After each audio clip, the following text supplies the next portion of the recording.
Last week I talked to you a little bit about after the assassination of Charlie Kirk, what was going on, the darkness out there, that sort of stuff. You've continued to hear things all week. Um, More stuff today. There's a lot of stuff. I told a person today, you're going to have to quit listening to all the noise. There's a lot of noise around this. And you'll have to quit listening to some of it because some of it's very confusing. But nonetheless, I'm not going to talk so much about the assassination of Charlie Kirk, but it does cause me to want to ask you a question that is in line with what we've been talking about in Psalm 37. We've been talking about guiding principles. And what I want to begin with tonight is to ask you something, and that is what happens when a culture loses its guiding principles? Now, we've talked about why we need them. We even talked about a couple of 3 weeks ago, I think it was, what are some guiding principles that you would give to somebody? But what happens when a culture loses its guiding principles? All nations are founded on some principles. Every nation is founded on some principles. Those that have existed and no longer exist, and those that are still in existence, there are some principles that typically they were founded on. They may not be living by them, but they were founded on them. So what happens when a culture loses its guiding principles? Failure. Chaos. Chaos is probably the first one that came to my mind. It's chaos. Eventually.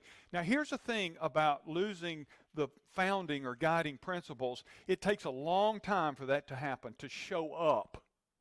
It's a long process. It's not like one day you go, oh, wow, we just lost the guiding principles. No, that's been happening because I mean by that a people, a culture, hasn't been diligent to protect the principles. So chaos erupts. What else happens? Okay, it will crumble. When you have this, if this isn't dealt with eventually, you will have this. Makes sense, doesn't it? What else happens when a culture loses its guiding principles? What's that? Lawlessness. I talked to you a little bit I mentioned it last week. The last verse in the book of Judges, it says in that there was no authority in the land, and everyone did what was right in their own eyes. The Bible says in the last days, lawlessness will increase. So will darkness. Which again, I refer you to the passage where Jesus said, we must work the works of him that sent us. Night is coming while we can, because night is coming when no man can work. All right? Lawlessness will increase. The darkness will increase. All right? What else happens when a culture loses its guiding principles? Confusion. You know what? We got a sermon outline working here. Let's change this to crime.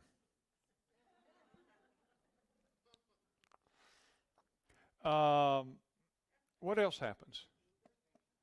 What? Instead of anger, I would say division. And I mean by that because that is usually what anger reflects. There's a divided opinion. Does that make sense? What? Okay. Cruelty. It is, isn't it? Hostile, cruel. Can you believe? I got another C. Can you believe how callous? The things you're hearing that people are saying? Callous hearts. I'm going to show you why in just a minute. Callous hearts.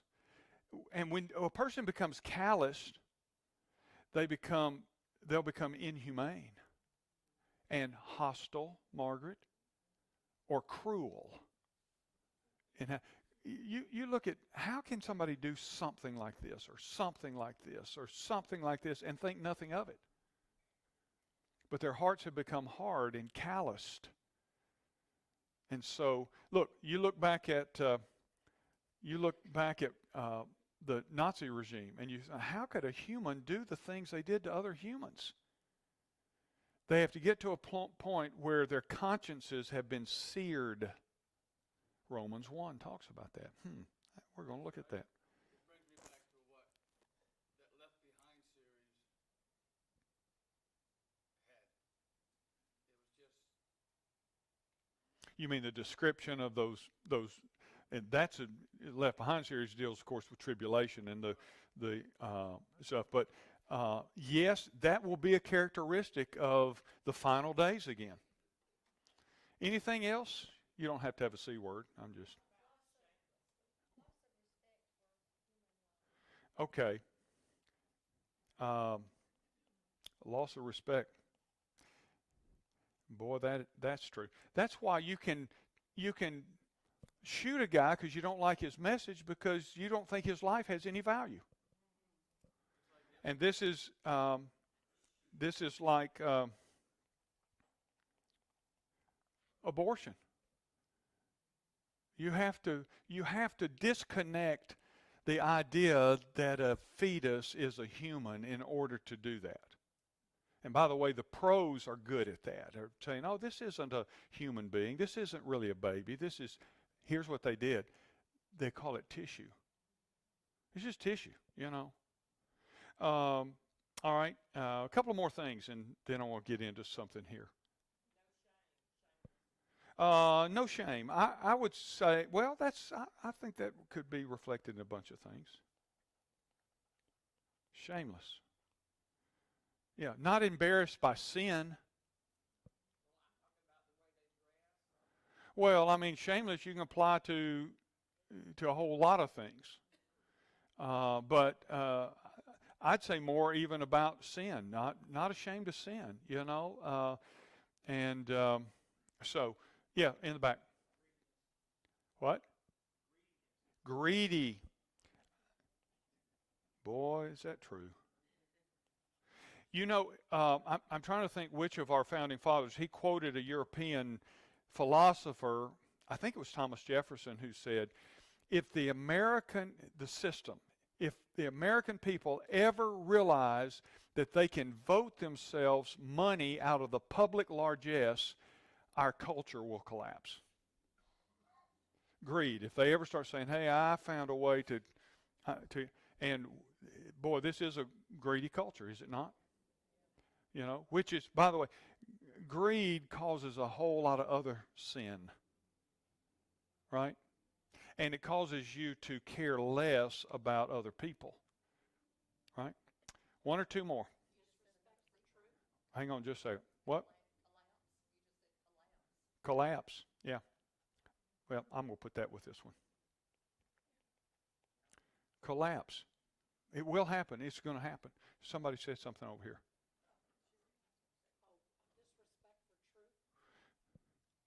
I would, listen, disrespect and denial. I think this is the bigger problem right here. Desensitized to the truth. That's the callous heart. That's Romans 1 that we're about to look at here in a minute. Disrespect, denial. I think you've hit on it when you start saying what when a culture loses guiding principles, what happens? This happens. Lost boundaries. It loses its purpose. It turns inward. See, it becomes all about me. I don't care about you. It's just about me. And it eventually dies. Alexander Tyler was a Scottish philosopher, taught at the University of Edinburgh. He wrote a book years ago in which he articulated, I mean a century ago, in which he articulated the stages of a nation's decline. And let me just, I won't go into great detail with all of them, but let me just give them to you. There are 8 stages, he says, of a nation's decline. First is a nation will go from bondage to spiritual growth. And he says essentially that great civilizations are formed in the crucible. That means they're formed under pressure or under stress. But the bondage actually produces a resilience for them. In particular, he used a spiritual growth. They go from bondage to spiritual growth. The second stage, he says, they go from spiritual growth to great courage. And that's always been true, that a nation whose nation is God becomes a courageous nation. You remember what God told Joshua before he entered the promised land? He said, be strong and courageous. He was on the mission of God, be strong and courageous. And he says that to him 3 times in just a few verses, be strong and courageous.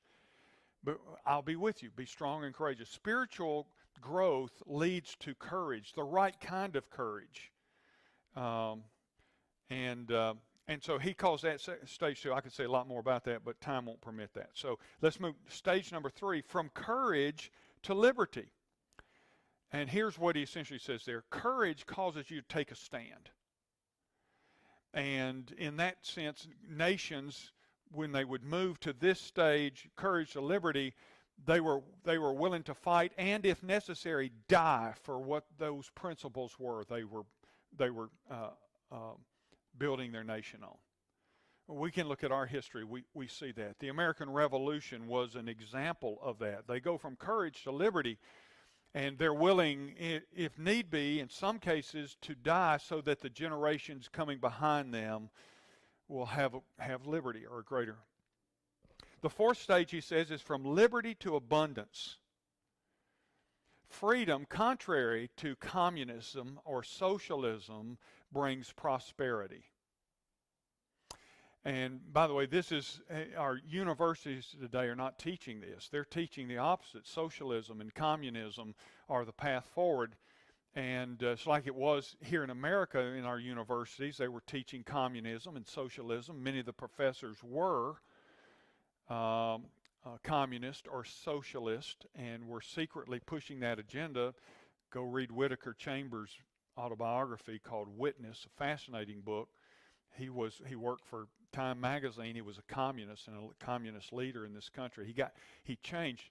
You know what changed him, by the way, since you're wondering? Whittaker Chambers. Anybody ever heard of that name? Whittaker Chambers? He finally testified before Congress back in the 50s. He left communism. He was a high-ranking leader underground in America, was one of the big dogs at Time magazine.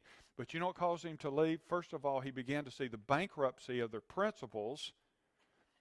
But he got up one morning and he was feeding his little girl.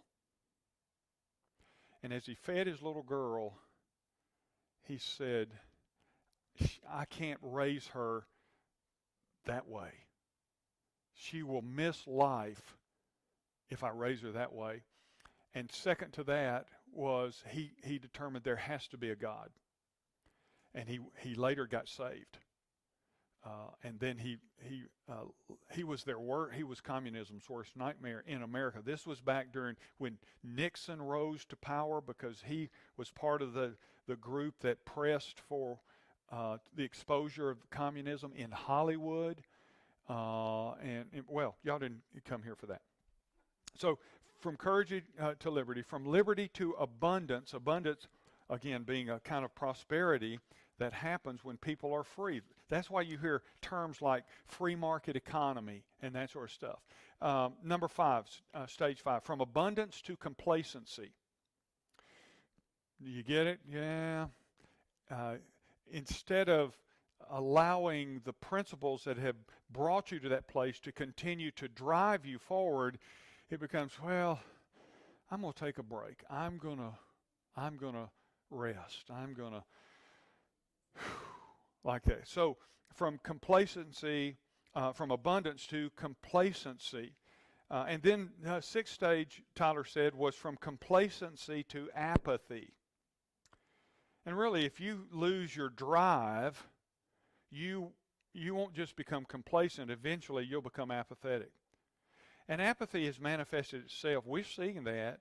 Apathy manifests itself in the kind of thing, well, I don't like that, but it really doesn't affect me. That's apathy. Is that in America, class?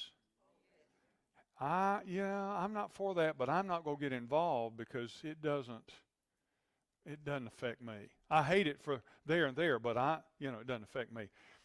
Apathy is so dangerous. And stage 7 is from apathy to dependence. All right? Now watch this.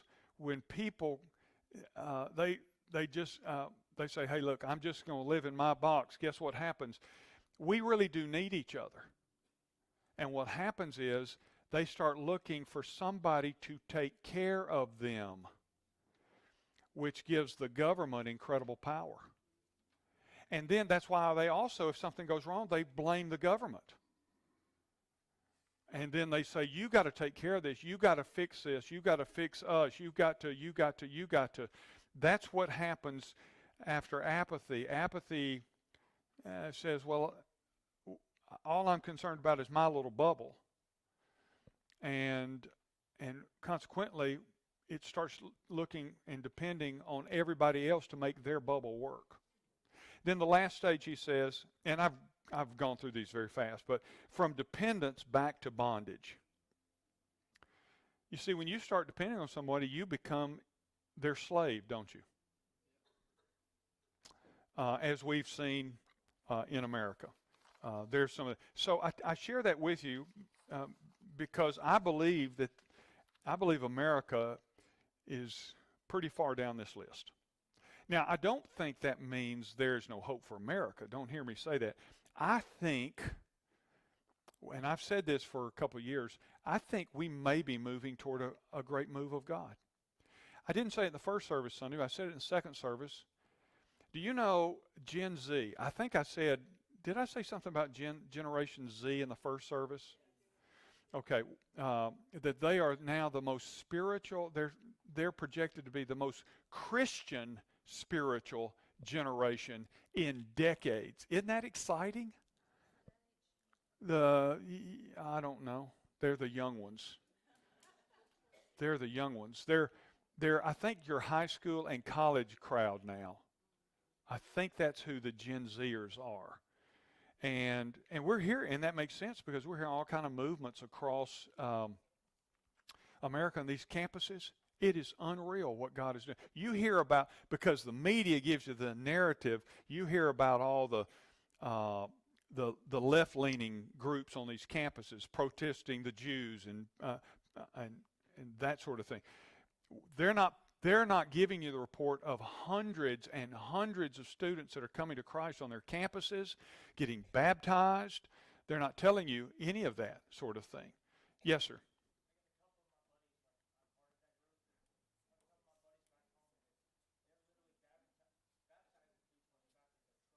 Yeah. Isn't that cool? You're a Gen Zer. What age are you? Okay.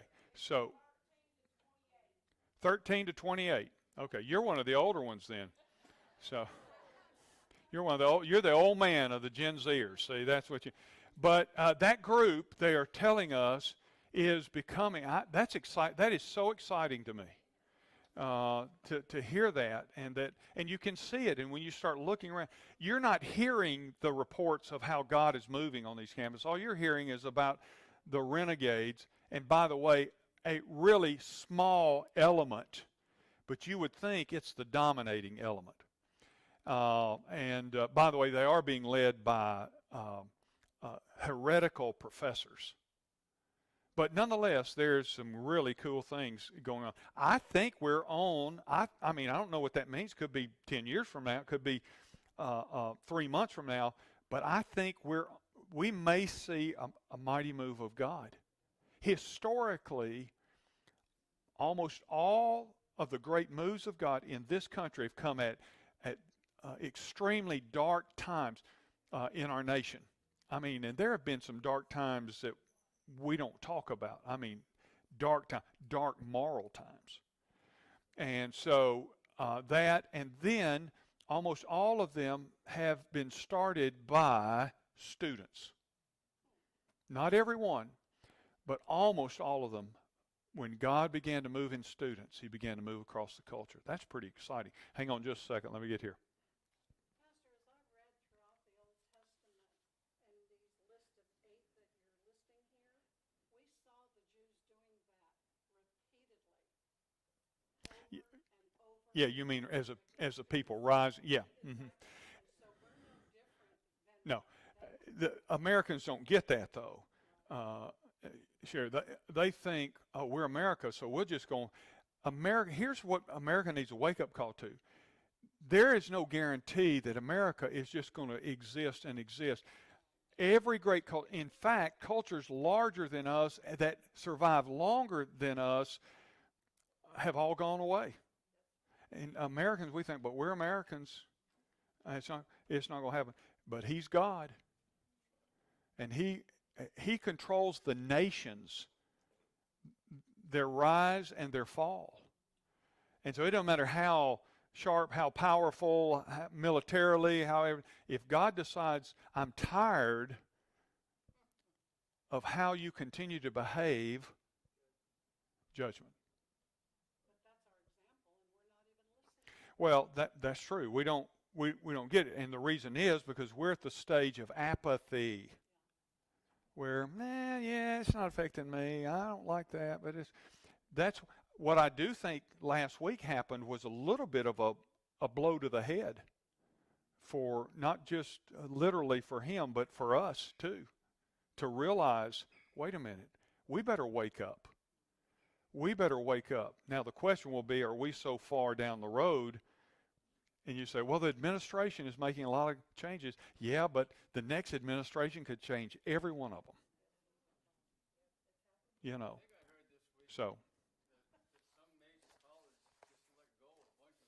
Well, there are several colleges that have let go of professors in the last week, and rightfully so. Our time is almost gone. But let me just say it this way. I'm amazed at the incredible stupidity of those who claim to be intellects.